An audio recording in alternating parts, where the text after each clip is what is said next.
¿Qué tal, Val? Pues muy bien y muy impresionada porque vamos a acometer el más grande de todos los héroes, al menos el que tiene el ciclo mítico más largo, quizás el más antiguo. El favorito de los griegos de los romanos y de muchos. Sí.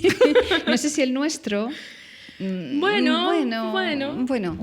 La cosa es que seguramente nos va a ocupar más de un programa porque Hércules... Mira cuánto papeleo tenemos hoy en la mesa, así que os podéis imaginar. Hércules es muy grande. Hércules es el más grande, el más grande. Y por cierto, ya creo que hemos quedado en que lo vamos a llamar Hércules. Sí. A la romana, aunque a mí me gusta mucho eso de Heracles. Es que el sentido del nombre...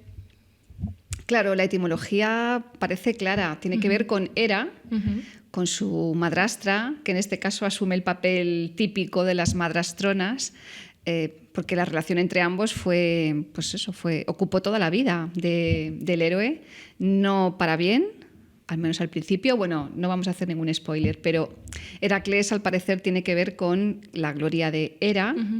Y sin embargo, pues como Gemma ya dijo que era muy de Disney, pues nos decidimos por el nombre romano, ¿de acuerdo? No que sea, sino que la propaganda al final acaba haciendo mella. Bueno, y quizás es más conocido también, como todos los personajes de la mitología, por los nombres romanos. Entonces, vamos a intentar decir todo el rato Hércules. Y si se nos escapa algún Heracles, pues nos sabréis disculpar. Vamos a empezar por su nacimiento. Bueno, más bien por la estirpe del propio héroe, que es un detalle bastante importante en lo que acontecerá a continuación. Y es que Hércules pertenece a la estirpe de Perseo. Ni más ni menos. Ni más ni menos. Entonces, teniendo en cuenta este detalle, vamos a hablar de quiénes son sus padres.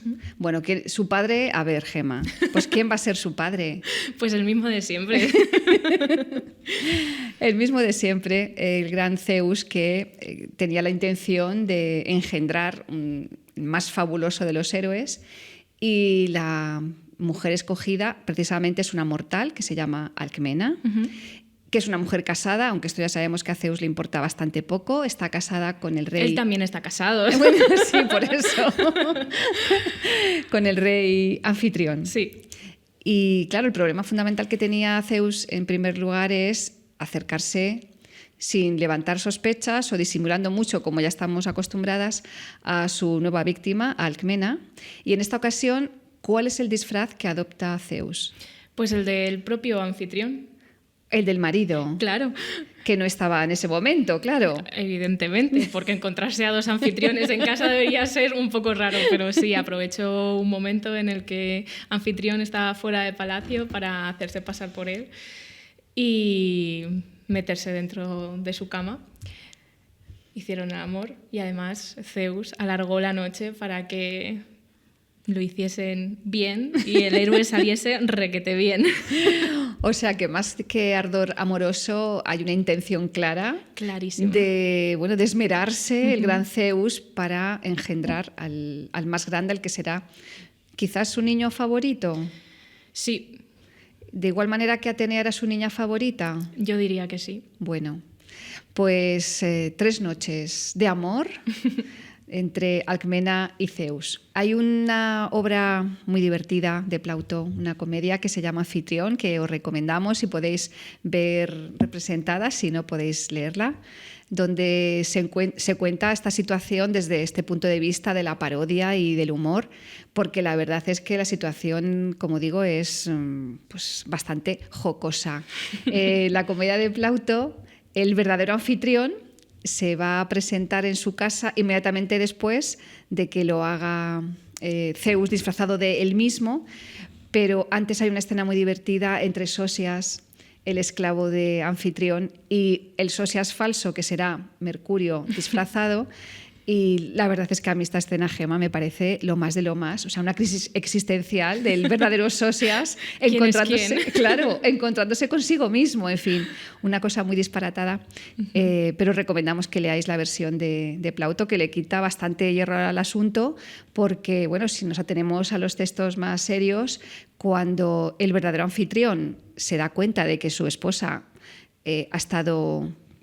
Se supone que con él mismo, pero con un varón que no ha sido él, aunque parece que era él, en la cama, pues monta en cólera. Claro, a uno nunca le sienta bien que le pongan los cuernos, aunque haya sido sin querer, ¿no? Pero la cuestión va a ser que a Anfitrión no le va a quedar otra que asumir que el padre de dioses y hombres haya engendrado en su mujer un bebé. Así que va a tener que aceptarlo como hijo putativo.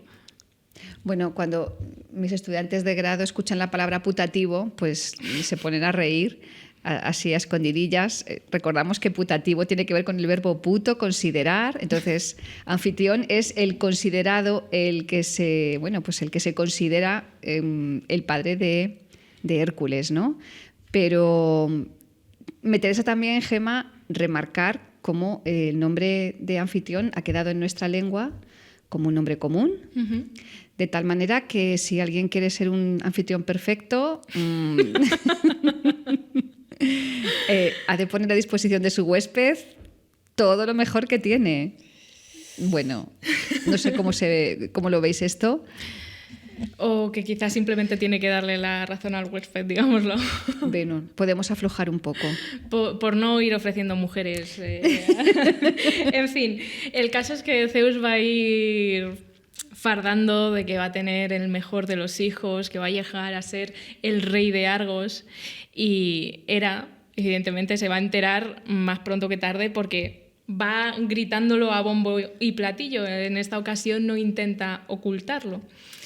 Así que Hera va a intentar retrasar el parto de Alcmena lo máximo posible para que antes nazca su primo Euristeo y así Hércules no pueda ser rey de Argos por la línea de sucesión.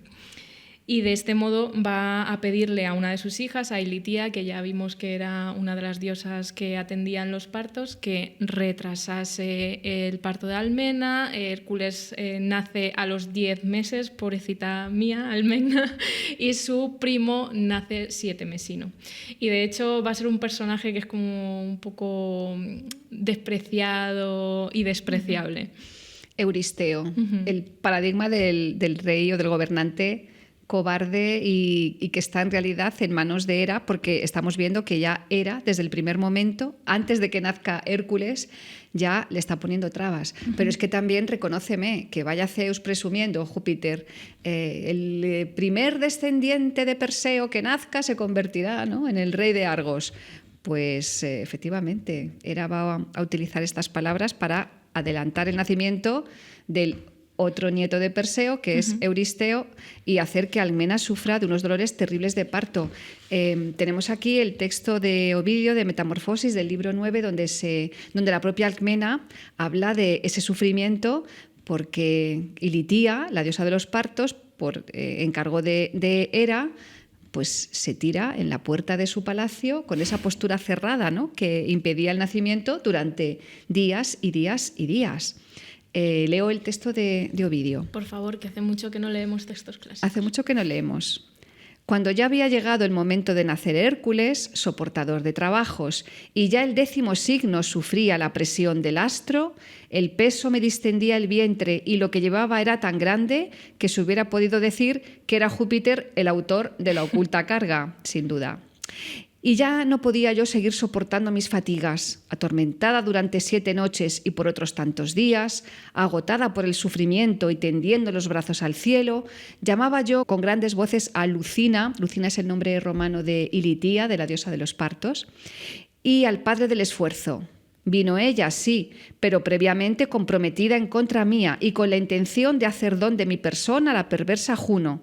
Y cuando Lucina oyó mis gemidos, se sentó en aquel altar que está delante de la puerta y apretando la rodilla izquierda con la corva derecha y con los dedos entrelazados como por un peine, impedía el parto. Bueno, hacemos la postura, Gema, pero bueno, no porque estamos aquí en una silla, pero en fin, pues, rodillas cerradas y veis, ¿no?, está la postura del peine, ¿no?, que dice Alcmena. Pronunciaba también fórmulas mágicas con voz imperceptible y las fórmulas frenaron el parto que empezaba. Yo hago fuerza y lanzo enloquecida inútiles denuestos contra el ingrato Júpiter y ansío morir y me lamento con palabras que hubieran conmovido a duros pedernales. En fin, un sufrimiento tremendo. Al parecer es una de sus sirvientas, Galántide, quien consigue también con un truco que Ilitia afloje y que se produzca el nacimiento de Hércules. Pero, como acabas de decir, Euristeo ya había nacido de tal forma que el rey de la casa de Argos será pues este primo que va a tener un protagonismo muy importante en quizás el núcleo del mito más conocido por todo el mundo, que es el de los 12 trabajos. Pero en fin, tenemos ya a Hércules en este mundo que ha nacido junto con un hermano gemelo que se llama Íficles, que es hijo de Anfitrión en este caso, es decir, hay un hijo divino y un hijo semidivino y un hijo mortal. Y tenemos muchos datos sobre la infancia de Hércules, ¿no, Gemma? Sí, hay muchas aventuras ya desde pequeñín, desde que está en la cuna. Por ejemplo, y seguro que era, bueno, ya sabéis, era Juno. Tiene mucho que ver. Uno de mis favoritos es precisamente el que da lugar a la Vía Láctea. Cuéntanos. Qué cosa más bonita, qué mito etiológico, más impresionante y también retratado. Sí, tenemos mucha iconografía preciosa. El caso es que se decía que la leche de Hera concedía la inmortalidad. Tenemos dos versiones. Una en la que es el propio Zeus el que es quien quiere ya concederle de inmediato la inmortalidad a su magnífico hijo. Zeus convence a Hermes para que sea él quien aproveche la siesta de Hera para llevarlo y que el niño se amamante de los pechos de Hera. La cuestión está en que Hércules succiona con muchísima fuerza, le hace mucho daño a Hera, Hera se despierta y automáticamente lo lanza por los aires, lo aparta de sí misma y entonces sale el niño volando y la leche por otro lado. Y de esa manera se dice que apareció la Vía Láctea, ¿no? Láctea, leche, la leche de Hera. El camino de leche. Esta es nuestra galaxia. Sí. Aquí estamos, ¿no? Estamos flotando. Es una imagen un poco perturbadora, perdón. Pero aquí estamos, todos pues flotando en la leche de Hera. En fin, es bastante perturbadora la imagen, pero creo que... No, esto quítalo. No, porque al final todo queda entre las madres, ¿no? Nosotros vivimos en la leche materna, en fin. Esto es. Dejemos de darle vueltas al tema. El caso es que esta es la versión más canónica, luego está la otra versión en la que es la propia Alcmena que, temiendo por la vida de su hijo, lo expone en una llanura, aprovechando que sabe que van a pasar por ahí Hera y Atenea. Y pensando que las diosas se van a conmiserar de él o con él. Y efectivamente así es. Atenea ve al muchachito que ya es bien lozano, aunque sea un bebé, y ya apunta maneras de ser un gran héroe y dice: jo, ¿cómo le vamos a dejar aquí al pobrecito? Mira qué mofletes, mira qué riquiño. Vamos a llevárnoslo. Y aprovechan también la hora de la siesta para amamantarlo.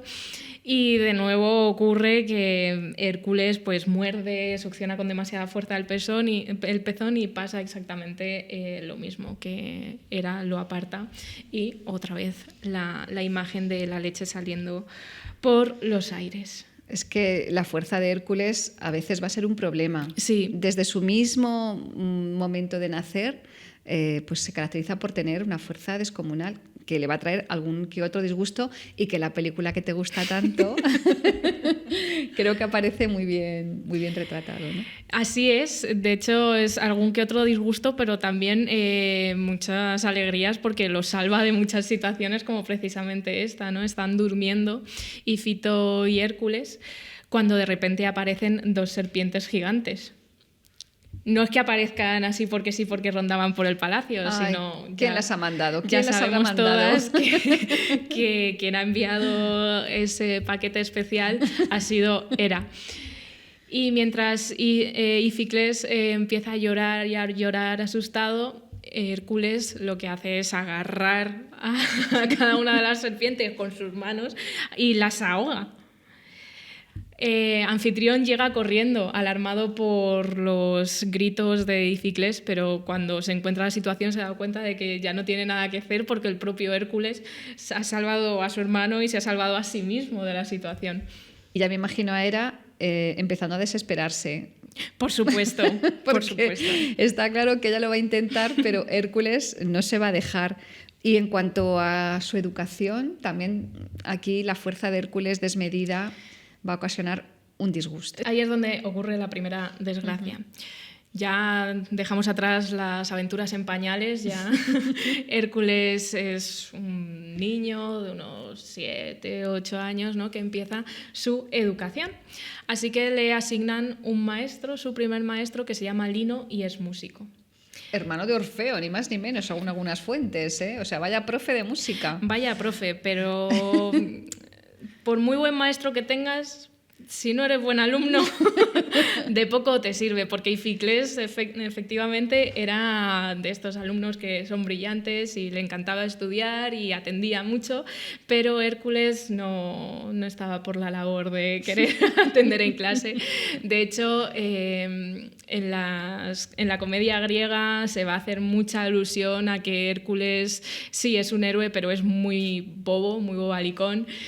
Tiene ciertas carencias intelectuales y se van a reír mucho de esa faceta suya. Pero volviendo al tema de la educación, Lino va a llegar un momento que se va a enfadar muchísimo con él y los maestros de la antigüedad no tenían tanta paciencia como los de la actualidad y tenían la mano bastante suelta por aquella época. El conflicto entre ambos acaba con la muerte de Lino, porque, claro, enfrentarse a Hércules, que ya siendo un bebé ahogaba a serpientes, pues siendo un niño podía enfrentarse perfectamente a un hombre en edad adulta. Hércules es sometido a juicio, porque evidentemente el homicidio era una mancha muy grande y no se permitía, ya lo hemos visto en algún otro programa, no se permitía que un homicida permaneciese en la ciudad, se tenía que marchar al exilio, pero Hércules, a pesar de decir que es así poco inteligente, él dice, no, yo es que me defendí, era legítima defensa, ¿no? Fue Lino el primero que alzó la mano. Y el tribunal lo absuelve. Aún así, Anfitrión, temiendo que esto pudiese volver a ocurrir, decide mandarlo al campo y que allí otra persona, Téutaro, lo amaestre. Pobre Hércules. Pobre Hércules. Es verdad que es muy fuerte, pero yo creo, y lo vamos a ver en los programas sucesivos, que también tiene su inteligencia. Es muy inteligente, claro que lo es. Lo demuestran los 12 trabajos. Claro, pero de momento, bueno, pues una infancia dura. Bueno. Pero sí, bueno, él va teniendo diversos maestros, va a tener a este tal Téutaro, también el propio Anfitrión va a tener sus clases con él, le va a enseñar a conducir su carro y también uno de los Dioscuros, que todavía no hemos hablado de ellos, pero en algún momento hablaremos de ellos, Cástor será quien le enseñe a utilizar las armas. Y pues más o menos este es el retrato de la educación de Hércules. Que ya tenemos a una edad, digamos... Ya todo un muchachito, pues, un muchachón. Claro, pues la edad de el rito iniciático, de ese paso de la infancia a la edad adulta, que va a tener que ver con un león. Sí. Este no está dentro de los 12 trabajos, donde efectivamente hay otro león, este es otro león, pero creo que es muy interesante que prestemos atención, no solamente porque se ha tratado del 13º trabajo de Hércules, sino porque ese factor, ¿no?, iniciático de todos los héroes tiene que estar presente en algún momento. Hemos visto héroes donde es el viaje lo que los convierte en mayores, ¿no?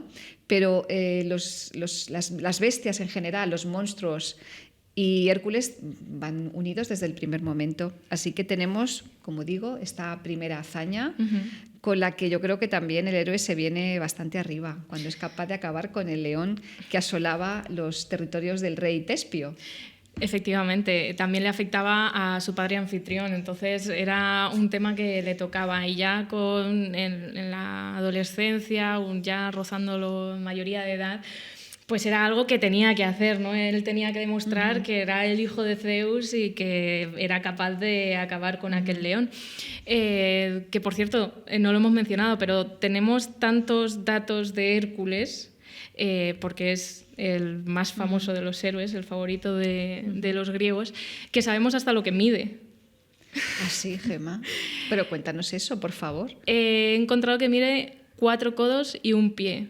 Tradúceme, por favor, eso a centímetros. He tenido que buscarlo, no he estado midiéndome el codo al suelo y midiéndome el pie y demás. Yo lo he buscado en internet y por lo visto eso equivale a 215 centímetros aproximadamente.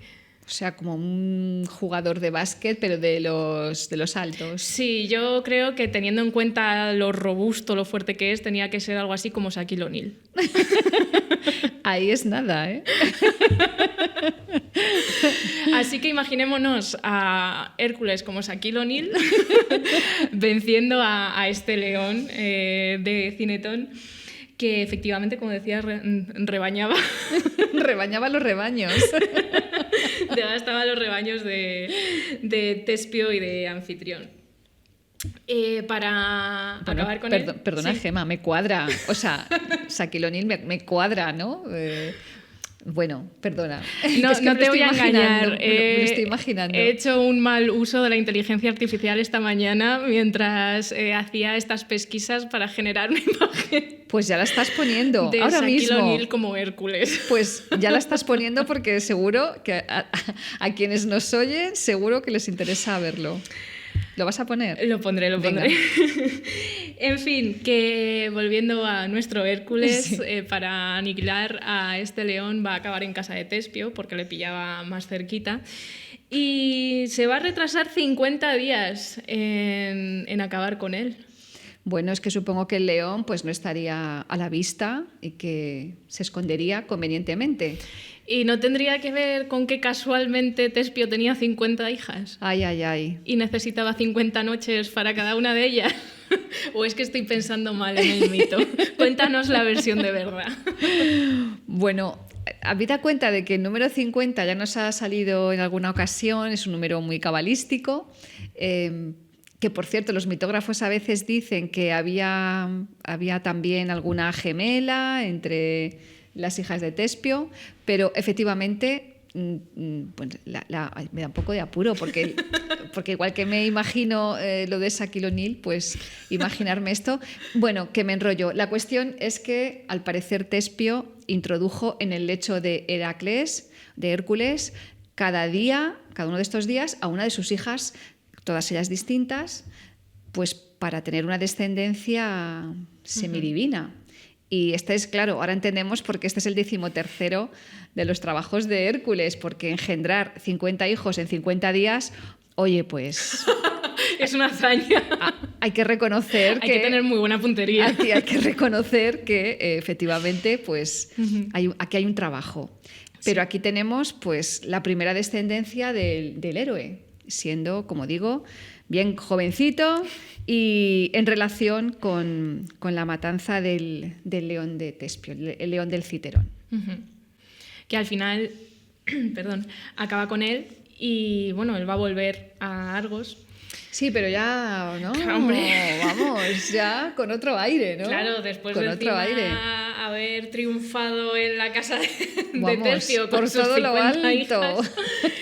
Que por cierto, se dice que pobrecito, que él no sabía nada de que eran 50 hijas y que... Claro, llegaba tan cansado de estar por la mañana buscando al león que luego por la noche no se enteraba de nada y Vaya. Que él creía que se acostaba siempre con la misma. Ya. Pero luego resultó que no. Pero en fin, que ya continuando con el viaje, porque yo creo que sí que nos da para 4 programas, para los últimos 4 programas de esta temporada con Hércules. Va a regresar a Argos. En ese camino se va a encontrar con gentes de las tierras de Orcómeno, con unos mensajeros. Son gentes con las que Tebas y Argos no se llevan muy bien. Acaban teniendo un conflicto estas personas con Hércules. Hércules les corta la nariz, se hace un colgante con ella. Es una cosa muy rara, pero el caso es que todo este conflicto va a acabar en una guerra. Una guerra que va a unir a Argos y a Tebas contra Orcómeno. Perdóname, Gemma, es que no sé si hemos comentado que, creo que sí, ¿no? Que Anfitrión y Alcmena son los reyes de Tebas, en tanto que Euristeo es el rey de Argos, ¿o no? ¿No lo hemos dicho? No lo hemos dicho.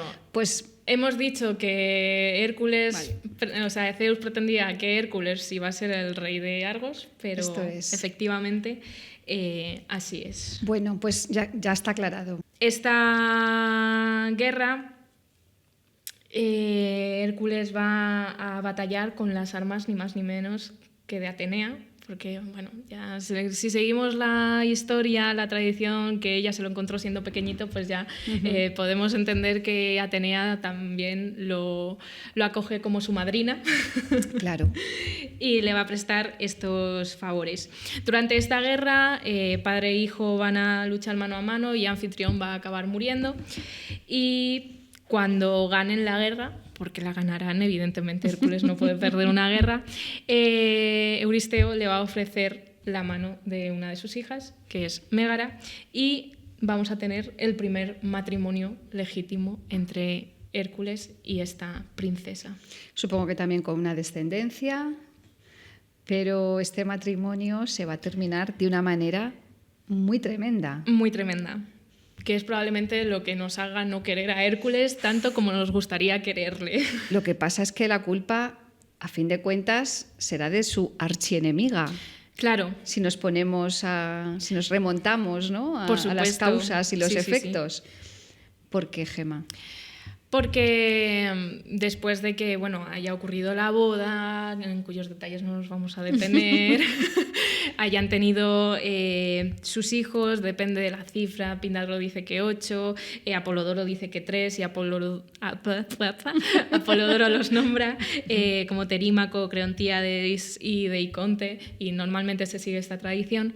Pues después de que haya pasado todo esto, Hera va a enloquecer a Hércules de una manera muy violenta y Hércules va a acabar con sus hijos.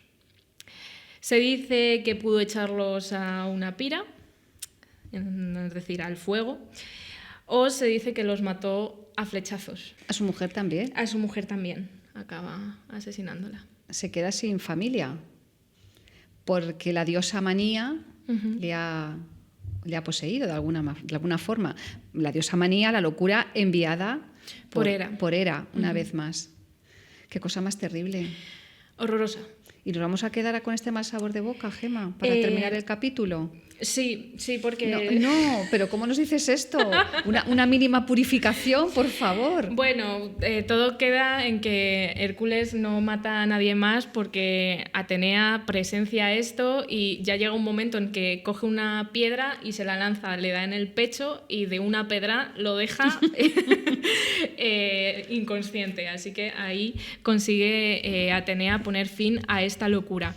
Y una vez Hércules recobra el conocimiento, pues evidentemente se va a dar cuenta del horror que acaba de causar, la situación en la que se encuentra y se dirige a Delfos para buscar purificación y buscar una manera de lavar su honor. Pues si te parece, Gemma, contamos todo este asunto en el siguiente episodio, porque esto es lo que dará lugar a los famosos 12 trabajos. Pues me parece perfecto, ¿vale? Lo que pasa es que un poco revuelta, me he quedado con todo este asunto desde que has empezado a contar lo de las orejas, las narices y ahora esta matanza terrorífica. Nos hemos puesto un poco truculentas al final, es verdad, y como que ahora es como, ¿terminamos ya? Pues sí. Pues sí, terminamos, pero os esperamos, os emplazamos al siguiente capítulo. Que será además la semana que viene, no esperaremos 2 semanas. Muchas gracias, Gemma. Muchas gracias, Val.